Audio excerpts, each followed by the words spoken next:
Sabi ko kay Sandy ko, nasaan ka? Nasa Portugal ka ba? Hindi, wala ako doon, Miss Maharlika.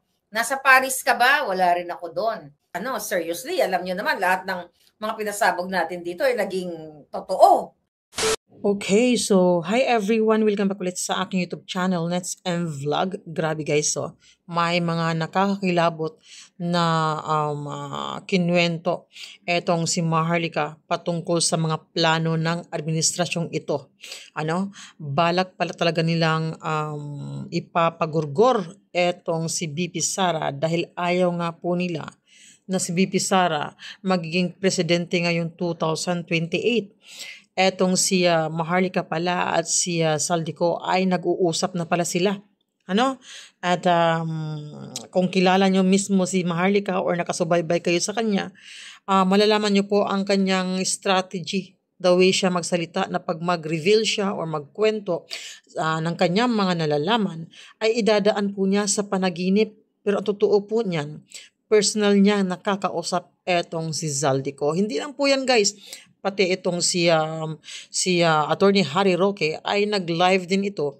Sinabi din po niya na may nakakausap po siya na very close daw po ng administrasyong ito na hindi na daw po niya malunok yung nalalaman niya na kung ano man yung plano ni BBM patungkol kay BP Sara.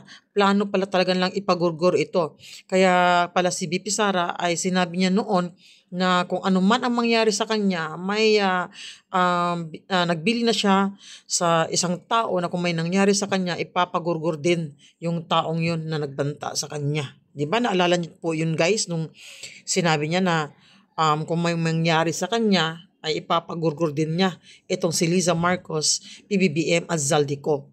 Kasi nalaman pala ni BP Sara na ipapagurguro siya. So eto ngayon guys, lahat ng mga ni-reveal or lahat ng mga revelasyon ni Maharlika noon nagkakatotoo na ngayon.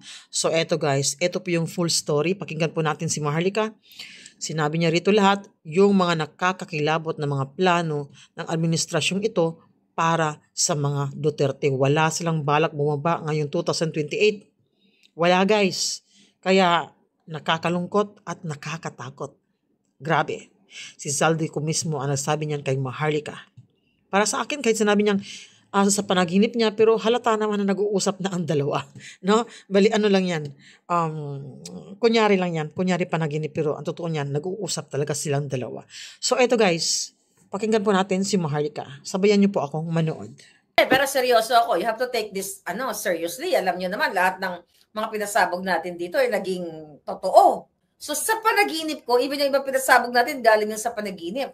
Yung talagang pasimuno, okay? Yung pasimuno para kidnapin si Pangulong Duterte.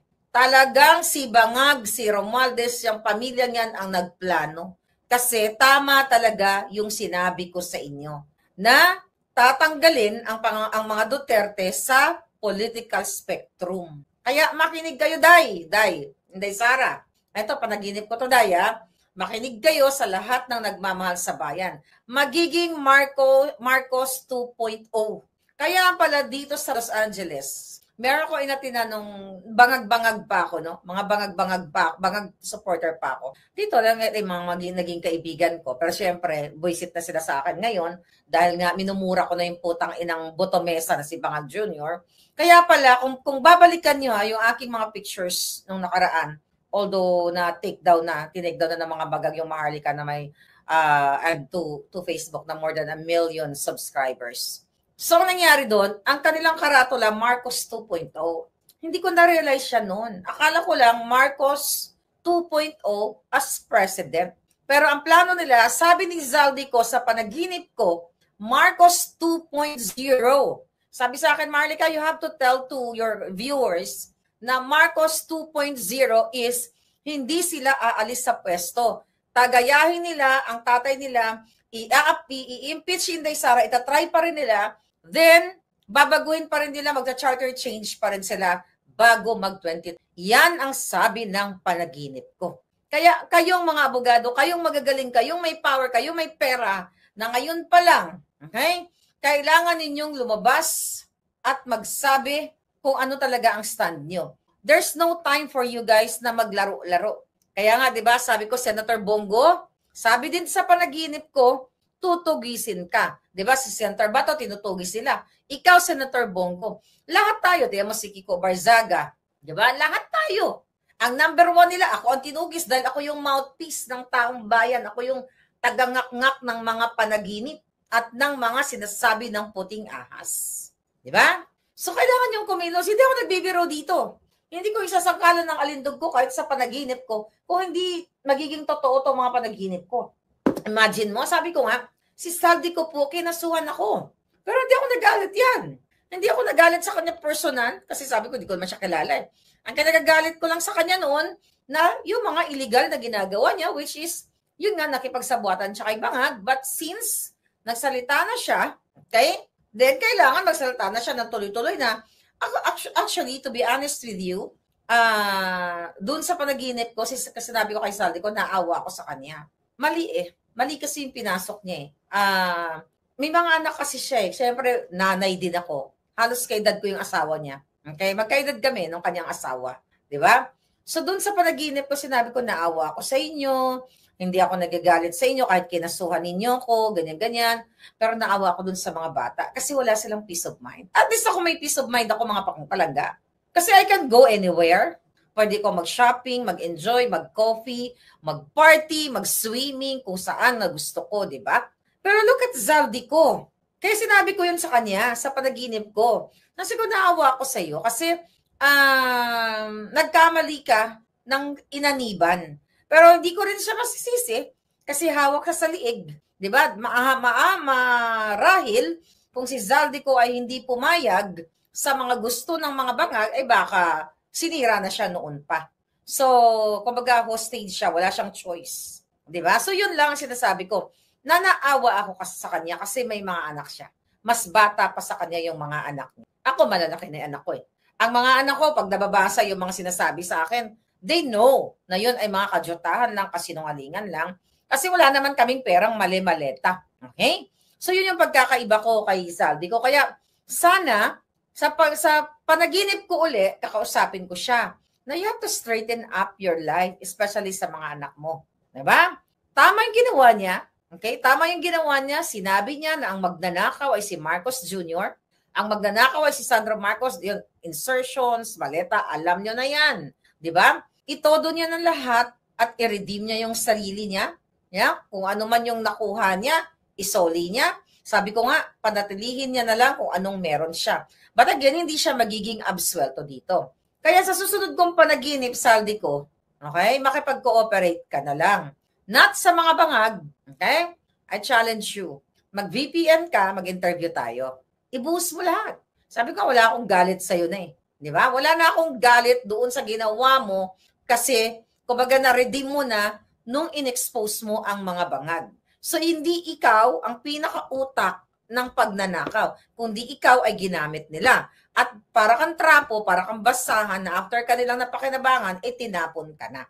Okay? Sabi ni Rukit, nagari-arian na sila sa Pilipinas kasali na ang mga Rimulya. Sinabi din yan ni Saldi ko sa akin, sa panaginip ko. Sinabi ni Saldi ko na pinangako daw ni Rimulya, yung dalawang Rimulya na yan, na ilagay siya ni Bangag dyan sa ombudsman at tatapusin niya si Inday Sara. Illegal man yan, ano magawin niyan, tatapusin si Inday. Di ba sinabi ko na yan sa inyo? Pero sinabi yan ni Saldi ko, kinonfirm yan ni Saldi ko sa akin sa panaginip ko. Sabi ko, padasal niyo, managinip ulit tayo. Di ba? Nilimas na nila ang pera ng bayan. Sino po protektahan ko? Yung friend ko, tinanong ako, Marlica, loko-loko din to kaibigan ko. Kunyari, may nalulunod na bangka. Okay? Sabi ganun, may nalulunod na bangka, tapos, ang nakasakay, si Lisa Tanas at si Amy Marcos.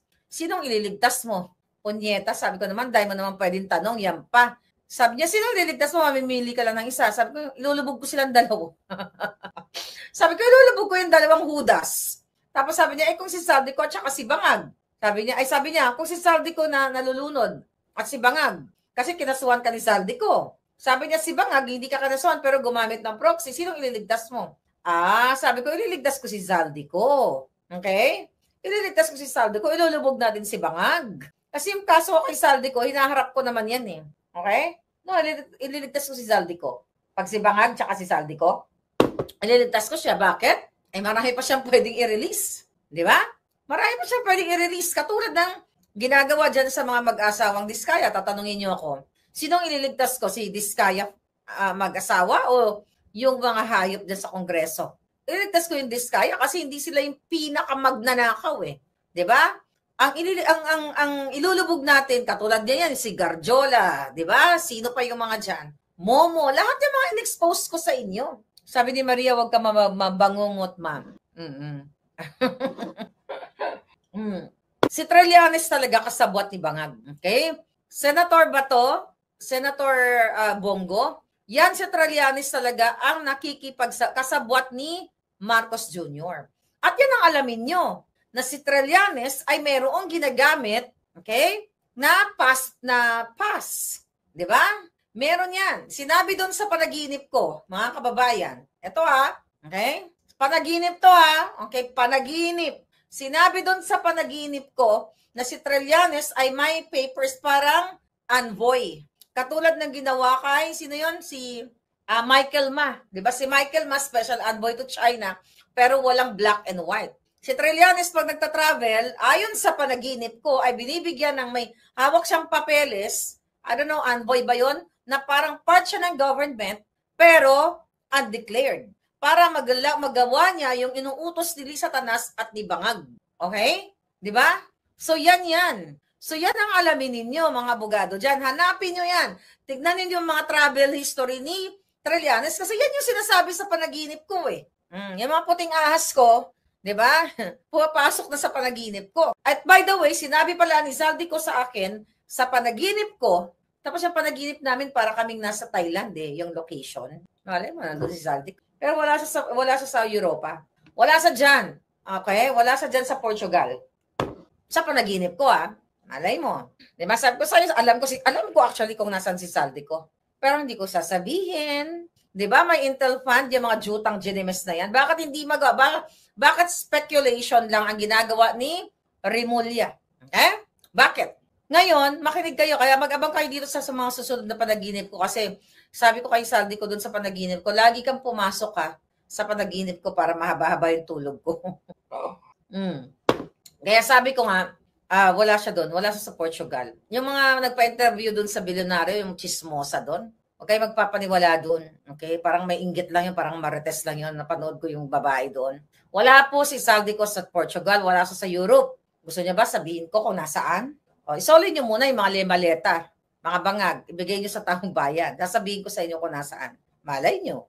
Pero hindi ko sasabihin yun. Over my alindog. Ngayon pa na pumapasok na si Saldico sa panaginip ko.